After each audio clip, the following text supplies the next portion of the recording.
Welcome to DM of the Mists, covering all things Curse of Strahd and Ravenloft. I've been running an almost weekly Ravenloft campaign for the last 4 years now, since about summer 2022, as a sequel to Curse of Strahd, and they've been to about a dozen different domains of dread at this point. I'm not going to list them all, but if you go to my Ravenloft playlist, you can see a whole bunch of them listed, because I've done videos about them. And in that time, I've given the players magic items. I even added a magic item trade stall to the Carnival's Litwick market so they could potentially swap out items they found but didn't want. I know. Curse of Strahd, Ravenloft, horror campaigns. Some DMs may argue that they should be magic item light to make them more challenging and therefore horrifying. The thing is, magic items are cool. I want to give magic items. We're also tier 3, approaching tier 4, which means it's a level 10 plus campaign. It's kind of the, in my opinion, the get cool stuff era. And despite all this, there's ways to counter it, make encounters stronger, change up which monsters and stat blocks to use. Not necessarily to nerf the new toys they've got or make them useless, I just want to stress, but to help balance the things after the fact. And as I go through this video, I'll try and include some tips and ideas, workarounds relating to the items I talk about. So in this video, I cover 5, 4 I regret or semi-regret giving, plus 1 more I think would be problematic, and there's a couple of honourable mentions as well. The idea being that you learn from my mistakes and keep this in mind for if you're considering giving them, whether it's a Ravenloft or horror campaign or just generally. And to be fair, in my defense, some of them are unexpectedly good. You know, they're better than you'd expect. They seem fine until you read the small print or see them in action. Also, important note, I run a 2014 game, so the original 5e rules, and we'll be talking about those versions, but I did check the 2024 versions of all of them, and we'll mention if there are any differences. Let's go. Number 1, the Staff of the Woodlands. They got this from the magic item trade stall, and they gave it to Jennifer Weathermay Foxgrove, who's sort of their fated ally, friendly NPC who travels with them, and she's a druid. It's only rare, which is what surprises me about this. You know, you'd assume, given the abilities I talk about in a minute, you think it'd be very rare or higher. It's got some cool spells, including Animal Friendship, Awaken, Bark Skin, Speak with Animals, Speak with Plants, and a few others. The problem with it, and I quote from the 2014 version, you can also use an action to cast the Pass Without Trace spell from the staff without using any charges. Now, Pass Without Trace is a spell that boosts the stealth of per caster and nearby allies by 10. Doesn't make you invisible, doesn't make you stealthy in other forms such as smell, but you sound a lot quieter. You think of like the loud paladin in the janky armor who usually rolls disadvantage might pass enemy passive perception with stealth rolls if they're all disadvantaged, but get a plus 10 as well. It's not the end of the world, but if you don't want your players to be always sneaky, don't give them a Staff of the Woodlands. In a horror campaign, you probably want the monsters to get the jump on them, not vice versa. Note, this only affects 2014. In the 2024 version, it costs 2 charges to use Pass Without Trace, so it can be used up to 3 times a day rather than infinitely, but still. Number 2, Amulet of Health. This was also obtained from the magic item trade stall. Again, only rare. I thought it would be higher. Quoting from the item's description, your constitution score is 19 while you wear this amulet. I anticipated that the very weak, frail wizard PC would grab this, and it's one of the main reasons I made it available. But instead, the rogue PC did. And her HP essentially doubled. She was about 80 HP with a 0 bonus to con, and now it's nearly 150 with a plus 4 bonus to con. She was already hard to kill, because she hides a lot, and now it's twice as hard because she's got twice the HP. Could have been worse, could have been claimed by the Paladin PC. The lesson here is you don't know who will grab what magic item, so careful adding magic items intended for PCA if PCB or PCC grabs them and it makes them even stronger. Number 3, Vorpal Sword. This can instantly behead someone on a crit, a roll of 20 on a die. There's a story reason for this one. It was made available to them as part of the second Tarokka reading they received. This is a mechanic I added to my own game and then made into a DM skill product for other DMs, where, like the Tarokka reading in Curse of Strahd, that leads the players to items and a fated ally spread throughout Barovia, this time items and an ally are spread throughout the whole domains of dread. And instead of things like the Sun Sword and the Holy Symbol of Ravenkind, I made the items strong items that suit different classes. For example, the wizard could get a Staff of the Magi, the rogue could get a Ring of Invisibility, and originally for the paladin I intended for them to get a Holy Avenger. But the paladin started multiclassing into Warlock Hexblade, and I thought, wouldn't it be cool if it changes to a Vorpal Sword instead? The second Tarokka reading clue put it in the Sea of Sorrows, but said that it would be stolen. And it was stolen by Pietra van Ries, the Dark Lord of the Sea of Sorrows. So they had to confront and fight her to get it. And the cool thing was, Pietra was attuned to it during the battle, and she could use it during the battle. So the PCs were terrified during that battle that they could be insta-killed if she hit them with the sword and rolled a 20. Sadly, she didn't roll a single 20. So that was good at least. But now it sometimes means my monsters are insta-killed. Got a great anecdote of in Hazlan, which I ran fairly recently. I added an eye golem. This is a great monster from Tome of Beasts. And we ended a session with the eye golem waking up and rolling initiative. And the eye golem rolled really low and the paladin rolled really high. Next session, I was looking forward to the eye golem doing some of its cool abilities.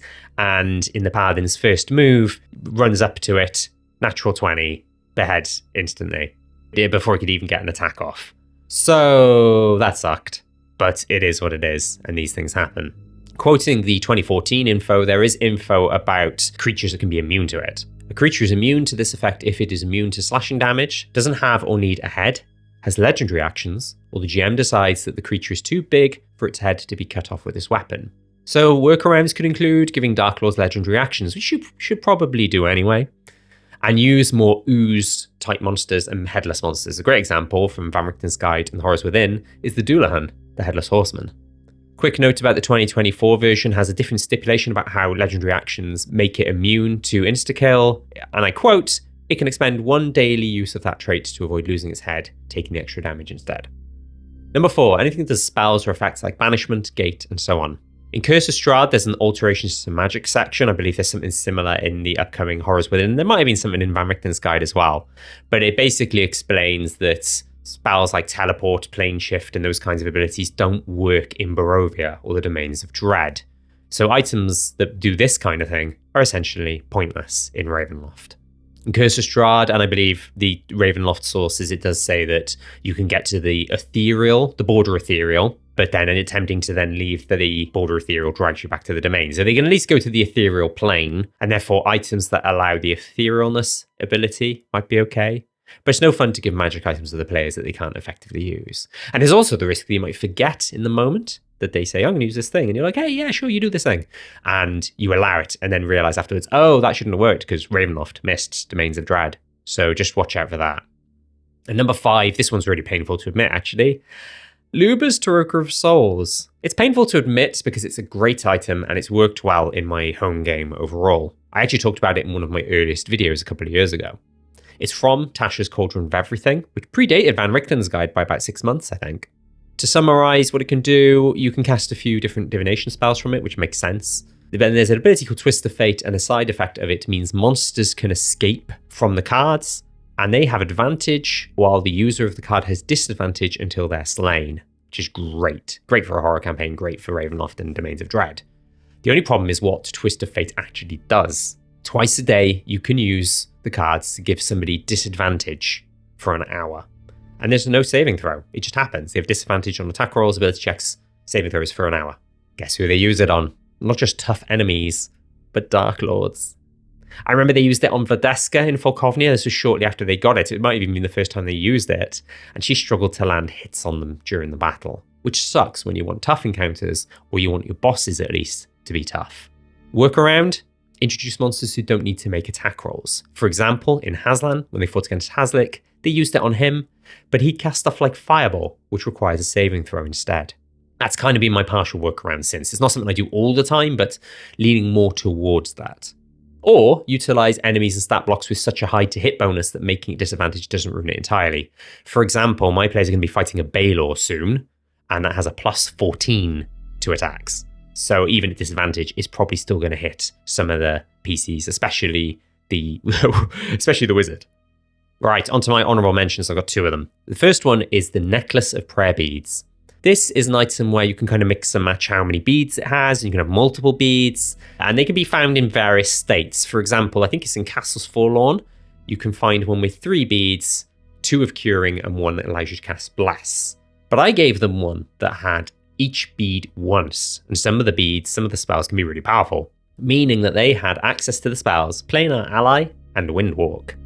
I'm not too bothered, even with Windwalk. We're at a phase now, being tier 3, where, just sort of walking across a map feels like they've done it loads of times. So if they wouldn't walk somewhere, it's not too big a deal. They might skip a random encounter or two. Planar Ally, on the other hand, has helped them out a lot. Summoning a Deva that does them the occasional favor, hey, that rhymes, has really helped them. Not only in like helping them in battles, but sometimes they want to get rid of like an evil magical artifact, and they're like, hey, can you like take it away? Yeah, sure, bye. Which it's kind of annoying. Quick note, the 2024 version only has Windwalk, not Planar Ally, so at least it gets rid of one of the two. An honorable mention number 2, the deck of many things. Do I need to say more? I've seen many stories and anecdotes of how this is a campaign-breaking item. I went through it and found at least 5 things that I think, 5 of its abilities and effects that can just completely ruin a Ravenloft campaign. I won't bother going through the effort of doing it, but if anyone wants to know, let me know in the comments and I'll put it as a comment sort of in reply, just basically copy-paste from my notes. So we're talking about items not to add to a Ravenloft or horror campaign. Well, what could you or should you add? Well, the obvious one is cursed items. And I've added a few, and the best one I've added is demon armor. This is armor that allows you to do a couple of things, but if you fight a demon, you have disadvantage on your attacks. Now, my plan is, at the moment, they're in the Shadowlands, and they're going to fight Ebonbane, which is a evil sentient sword with a... I'm not sure if this is carried on in the Horrors Within lore, but in the old lore, it had a demon trapped inside it. And I'm going to make that demon a Balor, the Balor I mentioned earlier, and it's going to be a 2-phase battle. So when they destroy the sword and the Balor pops out, my paladin with the Vorpal Sword as well is going to have disadvantage on all his attacks against the Balor, which is beautiful, especially with the Vorpal Sword and the fact that they're very unlikely to get a natural 20 and chop off its head. So that one's worked really well, and it kind of just feels very thematic, and you got the demon armor as a result of it's a long story, talked about in other videos, but yeah, it just works beautifully, I think. Also, you could consider reflavoring magic items, like the ones in Ravenloft Mist Hunters, which are just generally Dungeon Master's Guide items with a gothic spin. For example, there's one called the Blood Drinker's Backbone. This is just a +3 spear, but if you miss with it, you suffer necrotic damage equal to the damage you would normally deal, and you gain a level of exhaustion. So that's pretty bad if you miss with it.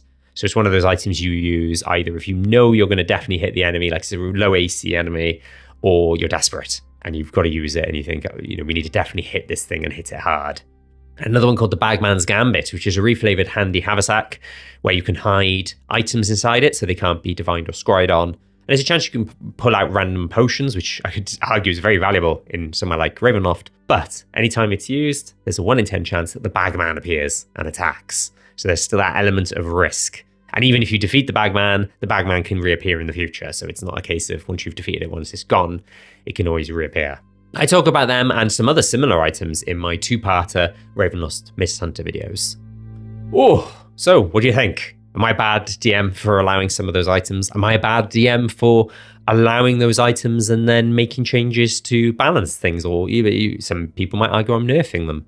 I don't know. Curious to know what you think. Curious to know if you have any suggestions of other bad items to add, or any suggestions of Ravenloft-friendly magic items to add. Please let me know in the comments. I'd love to hear your thoughts. Okay, so this video has been done when Ravenloft The Horrors Within is available to see on D&D Beyond if you've got Master Tier subscription like me. I've had a flick through it, it's really good.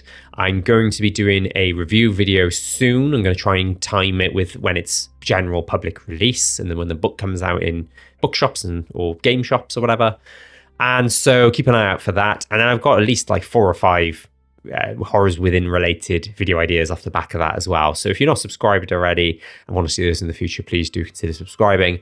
And for those of you who don't know, I also do Curse of Strahd videos. So if you're running Curse of Strahd or thinking of running Curse of Strahd, you might want to check those out as well. And I'll see you in the next one. Thanks for watching.